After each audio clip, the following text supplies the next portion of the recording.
22 साल में शादी कर लेते हैं। लड़कियां 18 साल सरकार ने इजाजत दी, उसके बाद शादी कर लेते हैं। वो लोग 40 साल से पहले 1, 2, 3 इलीगल बीवियां रखते हैं, वहां बच्चे होने नहीं देते हैं, उनका खर्चा वो बजाते हैं, मजा उड़ाते हैं। उसके बाद 40 साल के बाद माँ बाप ने मजबूर किया या कहीं फंस गए तो एक शादी कर ली। उसके बाद 40 साल के बाद बच्चा पैदा करने की सलाहियत कहाँ रहती है?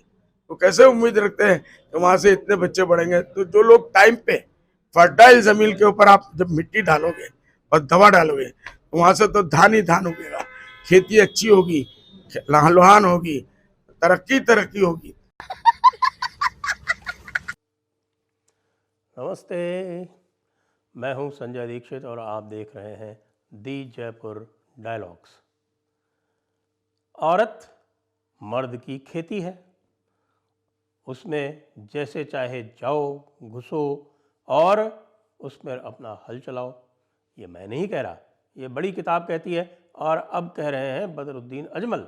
और बदरुद्दीन अजमल के साथ साथ बड़े मौलाना हैं अहमदाबाद वाले, वो भी कह रहे हैं, वहाँ की जामी मस्जिद के जो इमाम हैं बड़े, वो भी यही कह रहे हैं। क्या कह रहे हैं? दोनों क्या कह रहे हैं वो भी हमें जानना आवश्यक है। अभी आपने सुना उनको। अब जो जनाब कह रहे हैं अहमदाबाद वाले जामी मस्जिद के मौलाना साहब, उनकी बात में बड़ा वजन है। वो कह रहे हैं कि साहब आपने मस्जिद में क्या एक भी औरत देखी? भी आपने देखा नमाज पढ़ रहे हैं, एक भी औरत नजर आई? और इस्लाम में सबसे ज्यादा अहमियत जो है नमाज को है। तो अगर औरतों का इस तरह से लोगों के सामने आना इस्लाम में जायज होता तो उनको मस्जिद से नहीं रोका जाता। वैसे औरत का भी एक बड़ा ठिकाना है अरबी में, क्योंकि औरत का मतलब होता है स्त्री जननांग। अब मैं उसका नाम क्या लूँ, वो बड़े बड़े नाम लेवा आए हैं और ख़ास तौर से अरब से और तुर्की से वो बड़े बड़े नाम लेवा लेते हैं और वो अपनी माँ बहनों को औरत नाम से पुकारते हैं, यानी उनके जननांगों के नाम से पुकारते हैं। हमारे यहाँ ऐसी न तो परिकल्पना है और न हमारा ऐसा शिष्टाचार है, न हमारा ऐसा चरित्र है। तो हम नारी और स्त्री और महिला शब्दों का प्रयोग करते हैं। आप लोगों को भी ध्यान रहे, यह औरत शब्द का जो प्रयोग है वो अत्यंत वल्गर है, जिसको हम वल्गर कहते हैं, तो निम्न स्तर का है, इसे कभी ना करें। तो अब ये कह रहे हैं कि साहब की औरत मस्जिद तक में तो आती नहीं। अब आप जो हैं जब इनको इलेक्शन में टिकट दे देते हैं, ये अहमदाबाद वाले मौलाना कह रहे हैं जनाब, कि जब आप इनको इलेक्शन में टिकट दे देते हैं तो आप जो है वो पूरी कौम को एक तरह से उसमें गंदगी फैलाते हैं, और ये बड़ी गलत बात है। कौम में गंदगी नहीं फैलनी चाहिए। अब जब औरत यानी जननांग, महिला जननांग जो है वो जब जाएगी पब्लिक में तो सब लोग उसको देखेंगे, तो चूंकि जो वो देखेंगे तो उनको औरत में औरत ही नज़र आएगी, क्योंकि उनका जो शिक्षा दीक्षा है वो उसी प्रकार से है। उनको महिला में केवल उसका जननांग दिखाना, देखना या उसकी कल्पना करना ही सिखाया गया है। और तो और हमारी फतावा आलमगीरी में ये तक लिखा हुआ है और बला उपचार भी लिखा हुआ है कि तहीमिया क्या होती है। तहीमिया कहते हैं कि साहब की जो जानवरों के साथ बदफैली कर ले, और जानवरों के साथ बदफैली करना कोई गुनाह नहीं होगा, उसके लिए किसी भी तरह की हद न होगी। हद का मतलब होता है सज़ा, तो उसके लिए कोई किसी तरह की सज़ा नहीं है। तो आप ये देख रहे हैं कि यह एक ऐसी संस्कृति है, एक ऐसा भोंडा समाज है जिसमें जानवरों तक के साथ बदफैली जायज़ है।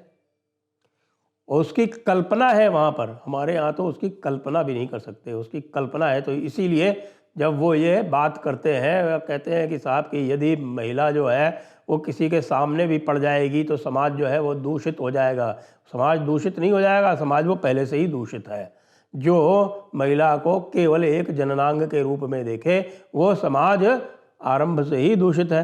अब हमारे जो बड़े दूसरे मौलाना हैं, बड़े वाले, यानी वो इत्र वाले, जो इत्र बेच बेच के जो है वो बड़े भारी पीर बन गए, वहाँ पर नॉर्थ ईस्ट में रहने वाले कन्नौज के हैं, और जाके बड़े पीर बन गए कहाँ? असम में। यानी मियाँ बदरुद्दीन अफजल, तो बदरुद्दीन साहब जी क्या कहते हैं, वो कहते हैं कि भाई देखो, आप जो है हिंदुओं को समझा रहे हैं वो कि हिंदुओं जो आप जो है वो आप अपनी लड़कियों को जल्दी शादी कर दिया करो, क्योंकि जल्दी शादी करने से देखिए कि औरत तो एक खेती है, वो एक खेत के समान है। तो जब खेत में आप जल्दी उसमें, जब खेत जो है वो जवान है तो उस खेत में आप पानी दोगे, उसमें आप डालोगे बीज, तो वो लहलहा के फसल देगा, बच्चे होंगे। और अगर आप जो है उसको देर तक पड़े रहने दोगे तो फिर उसमें फसल नहीं होगी। तो ये है, ये पूरा का पूरा जो आपका चरित्र है। जो औरत को खेती केवल किताब में लिखा ही नहीं है, ये जो मैंने आपको 2 उदाहरण दिए हैं उससे यह स्पष्ट है कि पूरा समाज यह इसको अपने पूरे चरित्र में ढाल चुका है और ये मानता ही है कि महिला जो है वो केवल एक खेती होती है, जोतने के लिए होती है, और ये हर समय उसको जोतते हैं। और यदि किसी भी प्रकार के नारी अधिकार, महिला अधिकार के बारे में यदि बात होती है तो उसका विरोध करते हैं, चाहे वो फिर वो शाहबानो हो, चाहे वो ट्रिपल तलाक का विरोध हो, और चाहे वो यूनिफॉर्म सिविल कोड हो। कोई सी भी ये बात होगी तो उसमें ये विरोध करेंगे। क्यों? क्योंकि औरत तो एक खेती है और खेत में हल चलाना तो अत्यंत आवश्यक है। खेत में हल चलाओ, उसमें बीज डालो, बस यही इनका जो है वो पूरा का पूरा, जिसको हम कह सकते हैं कि पूरा कॉन्सेप्ट है। इनका पूरा परिदृश्य यहीं से आरंभ होता है, यहीं समाप्त हो जाता है। तो हेमंत बिश्व शर्मा जी ने इस पर अच्छी टिप्पणी कर दी है। उन्होंने ये अच्छी टिप्पणी कर दी है कि ऐसा है कि मेरी बहनों, इन मूर्खों के अजमल के चक्कर में मत पड़ो, क्योंकि यदि आपके अधिक बच्चे होते हैं, 2 से अधिक बच्चे होते हैं, तो क्या ये अजमल पालेगा उनको? अजमल पालेगा नहीं, अजमल उनको मदरसों में दाखिल करके उनके टेररिस्ट बनाएगा, ये मेरा कहना है। और ये भी कहा कि महिलाएं जो हैं वो बच्चा पैदा करने की फैक्ट्री नहीं है, महिलाएं जो हैं वो खेती नहीं है, और महिलाओं के अपने अधिकार हैं। महिलाओं को 2 बच्चे पैदा करने चाहिए और उन 2 बच्चों के अच्छे से परवरिश करनी चाहिए, उनको डॉक्टर इंजीनियर बनाना चाहिए, और ये अजमल जैसे टटपुंजियों के कठमुल्लों के चक्कर में नहीं पड़ना चाहिए, जो अपनी गंदी सी बदसूरत शक्ल पर एक लंबी दाढ़ी बढ़ाकर, मूंछ कटाकर, अपने आप को बहुत फैशनेबल बना के और ये कहते हैं कि साहब कि हम इस्लाम को लागू कर रहे हैं। ऐसे लोगों को दूर से दुत्कार देना चाहिए। तो मैं ये क्यों कहना चाहता हूँ? मैं इसलिए कहना चाहता हूँ कि ये सारी चीज़ें जो हैं आखिरकार बड़ी किताब से आती हैं। आप लोगों को एक मुद्दे पर सोचना पड़ेगा कि कहाँ तक जो हमारी रोज़मर्रा की ज़िंदगी है उसमें बड़ी किताब का दखल कहाँ तक उचित है। अब बड़ी किताब तो यही कहती है, बड़ी किताब 2.223 यही कहती है कि औरतें खेती है और उसमें जाओ और जैसे चाहो, जिस तरफ से चाहो उस तरफ से जाओ। अब इसका क्या मतलब है? जिस तरफ से चाहो उस तरफ से जाओ का मतलब क्या है? आगे से जाओ, पीछे से जाओ, दाएं से जाओ, बाएं से जाओ, ये क्या मतलब हुआ इसका?